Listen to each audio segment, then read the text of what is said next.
Bab 4. Penumpukan membingungkan. 81,5 miliar US dollar dari 84,5 miliar US dollar harta Warren Buffett datang sesudah ulang tahunnya yang ke-65. Akal kita tak dibangun untuk menangani absurditas seperti itu. Pelajaran dari satu bidang seringkali bisa penting di bidang lain yang tak berhubungan. Misalnya, sejarah zaman es selama jutaan tahun dan apa pelajarannya untuk pertumbuhan uang. Pengetahuan sains kita mengenai bumi lebih baru daripada yang Anda mungkin duga. Pemahaman akan cara kerja dunia sering melibatkan pengeboran sampai dalam di permukaannya. Sesuatu yang kita belum bisa lakukan sampai baru-baru ini. Isaac Newton menghitung pergerakan bintang-bintang ratusan tahun sebelum kita mengerti beberapa hal dasar mengenai planet kita. Baru pada abad ke-19, para saintis menyepakati bahwa bumi berkali-kali pernah tertutup es. Terlalu banyak buktinya sehingga tak bisa disangkal. Di seluruh dunia, ada bekas-bekas dunia yang dulu beku. Batu-batu besar berserakan secara acak. Lapisan karang tergerus sampai tipis. Ada bukti kuat bahwa zaman es bukan hanya terjadi satu kali, melainkan 5 kali.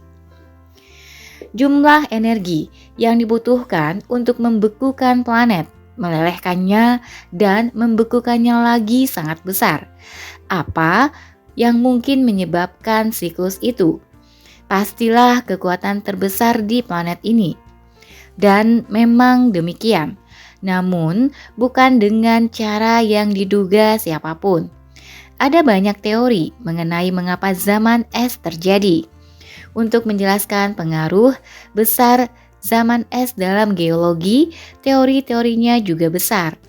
Tumbuhnya pegunungan dianggap mungkin mengubah angin di bumi cukup jauh sampai mengubah iklim. Yang lain lebih suka gagasan bahwa es adalah keadaan alami di sela letusan gunung berapi masif yang menghangatkan dunia. Namun, tak satu pun teori itu yang dapat menjelaskan berulangnya zaman es. Pertumbuhan pegunungan atau satu letusan gunung berapi bisa menjelaskan satu zaman es, tapi tak dapat menjelaskan berulangnya zaman es sampai 5 kali. Pada awal 1900-an, seorang saintis Serbia bernama Milutin Milankovic mempelajari posisi bumi relatif terhadap planet-planet lain dan mengajukan teori zaman es yang kita sekarang ketahui akurat.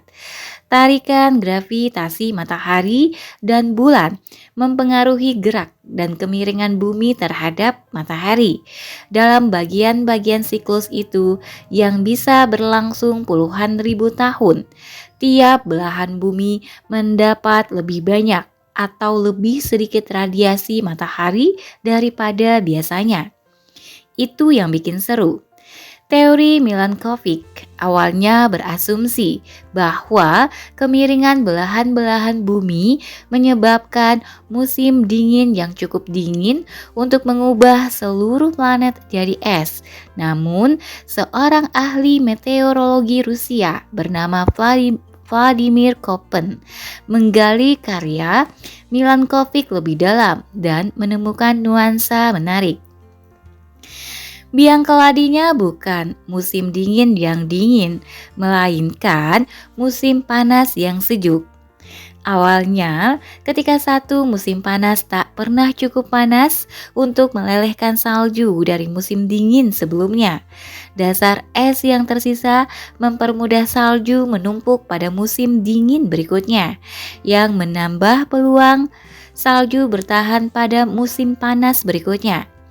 Yang menarik lebih banyak salju lagi untuk menumpuk pada musim dingin berikutnya lagi. Salju yang terus-menerus ada memantulkan lebih banyak cahaya matahari, sehingga memperparah pendinginan yang mendatangkan lebih banyak salju, dan seterusnya. Dalam beberapa ratus tahun, timbunan salju musiman tumbuh menjadi lapisan salju yang menutupi satu benua. Begitulah. Kebalikannya juga terjadi, kemiringan orbital yang memberi lebih banyak cahaya matahari melelehkan lebih banyak salju pada musim dingin, sehingga memantulkan lebih sedikit cahaya pada tahun-tahun sesudahnya, yang menaikkan suhu yang mencegah turunnya lebih banyak salju pada tahun berikutnya lagi, dan seterusnya. Itulah siklus. Itulah siklusnya. Yang hebat adalah bagaimana sesuatu yang besar bisa tumbuh dari perubahan kondisi relatif kecil.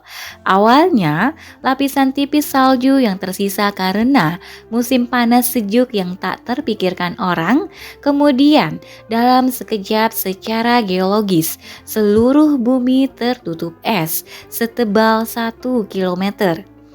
Seperti kata ahli glasiologi Gwen Schultz, yang menimbulkan lapisan es bukan banyaknya salju, melainkan salju yang bertahan sesedikit apapun.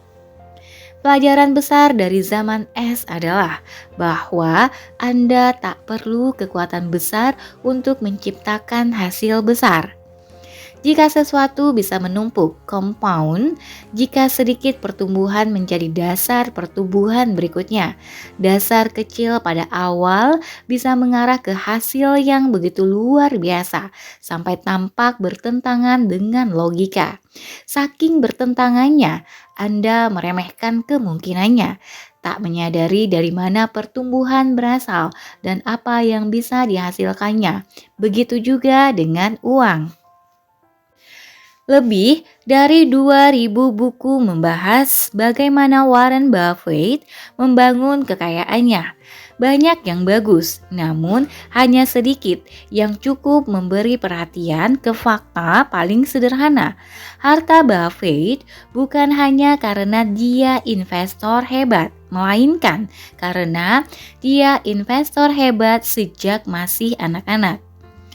Saya menulis ini ketika harta Warren Buffett bernilai 84,5 miliar US dollar.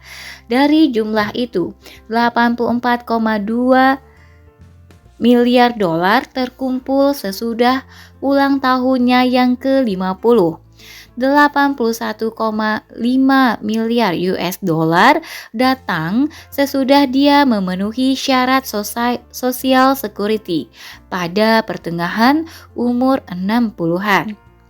Warren Buffett ialah investor yang fenomenal, namun Anda melewatkan satu hal penting.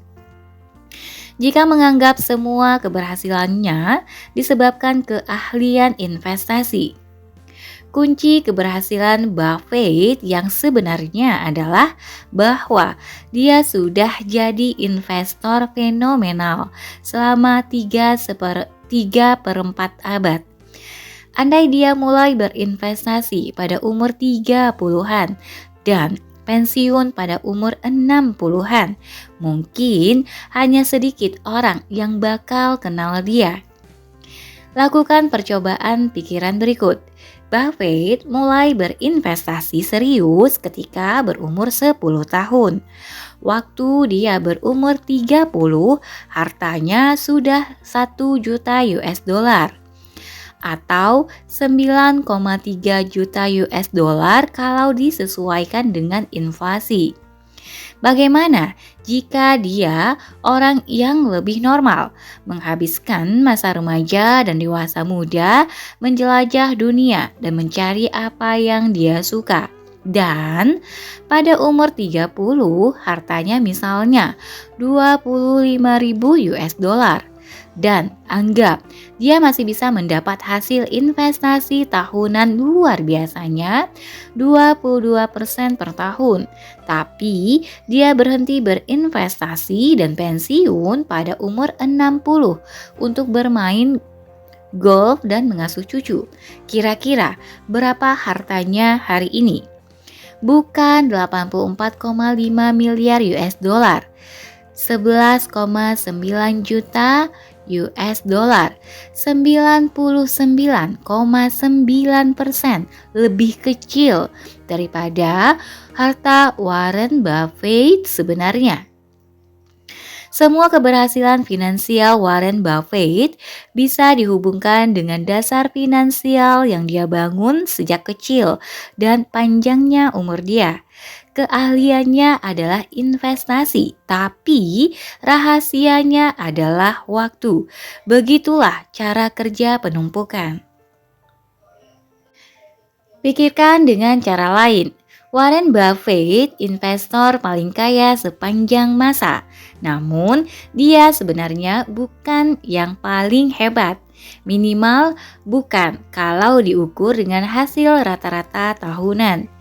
Jim Simons, kepala dana lindung nilai Renaissance Technologies, menumbuhkan uang 66% per tahun sejak 1988. Tak ada yang mendekati rekornya. Kita sudah lihat Buffett menumbuhkan uangnya kira-kira 22% per tahun, sepertiga Simons. Harta Simons ketika saya menulis ini adalah 21 miliar US dollar. Saya tahu ini kedengaran konyol mengingat angka-angka yang kita hadapi. Tapi dia 75% lebih tidak kaya daripada Buffett. Mengapa beda jauh? Jika Simons investor yang lebih hebat. Karena Simons tak menemukan irama investasinya sampai berumur 50 tahun. Jumlah tahun yang dia punya untuk menumpuk kekayaan lebih sedikit daripada Buffett. Jika James Simons mendapat hasil tahunan 66% selama 70 tahun seperti Buffett, maka hartanya mohon tahan nafas 63 kuintiliun 780 miliar 748 juta 160 ribu dolar Amerika. Itu angka-angka yang konyol dan tak praktis. Namun intinya adalah bahwa apa yang tampak sebagai perubahan kecil di asumsi pertumbuhan bisa mengarah ke angka konyol dan tak praktis. Jadi, ketika kita mempelajari bagaimana sesuatu bisa menjadi sehebat adanya, mengapa zaman es terjadi, mengapa Warren Buffett kaya, kita sering mengabaikan pendorong utama keberhasilan. Saya sudah dengar banyak orang berkata bahwa pertama kali mereka melihat tabel bunga berbunga, compound interest, atau salah satu cerita mengenai betapa lebih banyak uang yang akan dimiliki untuk masa pensiun jika Anda mulai menabung pada umur 20-an, bukan 30-an. Hidup mereka berubah, namun barangkali tidak. Mungkin mereka kaget karena hasilnya tak berkesan benar secara intuitif. Pemikiran linear jauh lebih intuitif daripada pemikiran eksponensial. Jika saya minta Anda menghitung 8 tambah 8 tambah 8 tambah 8 tambah 8 tambah 8 tambah 8 tambah 8 tambah 8 dalam kepala, Anda bisa melakukannya dalam beberapa detik, hasilnya 72. Jika saya minta Anda menghitung 8 kali 8 dikali 8 dikali 8 dikali 8 dikali 8 dikali 8 dikali 8 dikali 8, kepala Anda akan pecah. Hasilnya adalah 134.217.728. IBM membuat hard drive 3,5 MB pada 1950-an. Pada 1960-an, kapasitasnya beberapa lusin megabyte. Pada 1970-an, drive Winchester IBM berkapasitas 70 megabyte. Kemudian drive menjadi makin kecil lagi kapasitas simpan membesar. PC biasa pada awal 1990-an berkapasitas 200 sampai 500 megabyte. Kemudian duar, terjadi ledakan. 1999, iMac Apple dilengkapi hard drive 6 GB. 2003, 120 GB di Power Mac. 2006, 250 GB di iMac baru. 2011, hard drive pertama dengan kapasitas 1 TB. 2017, hard drive 60 TB. 2019, hard drive 100 TB. Satukan semuanya dari 1950 sampai 1990, kita mendapat 296 MB. Dari 1990 sampai hari ini, kita mendapat 100 juta megabyte. Jika Anda seorang yang optimis dengan teknologi pada 1950-an, Anda boleh jadi memprediksi bahwa penyimpanan praktis bakal menjadi 1000 kali lebih besar. Barangkali 10.000 kali lebih besar jika Anda sangat optimis. Sedikit yang bakal mengatakan 30 juta kali lebih besar dalam masa hidup saya. Namun itulah yang terjadi. Hakikat penumpukan yang kontraintuitif bahkan membuat yang terpintar di antara kita mengabaikan kedahsyatannya.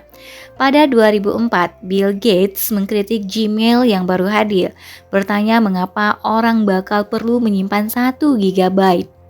Penulis Steven Levy menulis meski paham teknologi baru, mentalitas Gates terikat di paradigma penyimpanan lama sebagai komoditas yang mesti dihemat.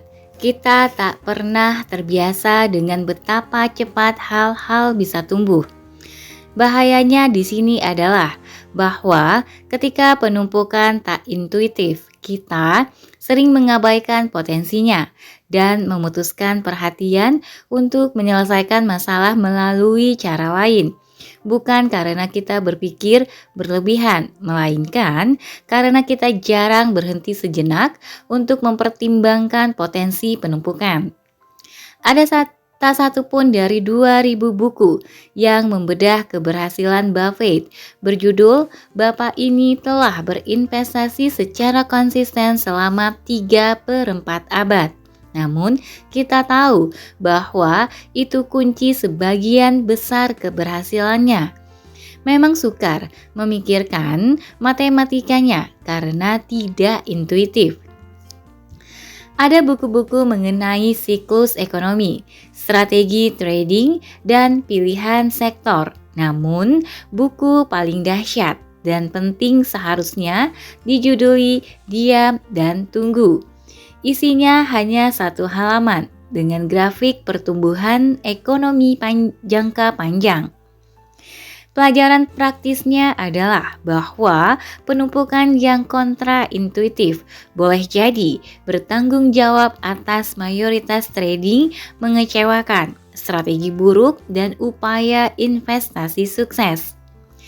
Jangan salahkan orang kalau mengerahkan segenap upaya dalam belajar dan berbuat, mencoba meraih hasil investasi terbesar. Secara intuitif, itu tampak seperti cara terbaik mendapatkannya. Namun, investasi bagus belum tentu perihal meraih hasil terbesar, karena hasil terbesar cenderung terjadi sekali-kali dan tak bisa diulang. Yang lebih penting adalah mendapat hasil lumayan yang bisa diandalkan dan diulang selama-lamanya. Barulah penumpukan bisa menggila. Kebalikannya, meraih hasil besar yang tak bisa dipegang mengarah ke beberapa cerita tragis. kita akan butuh bab berikutnya untuk menyampaikan ceritanya.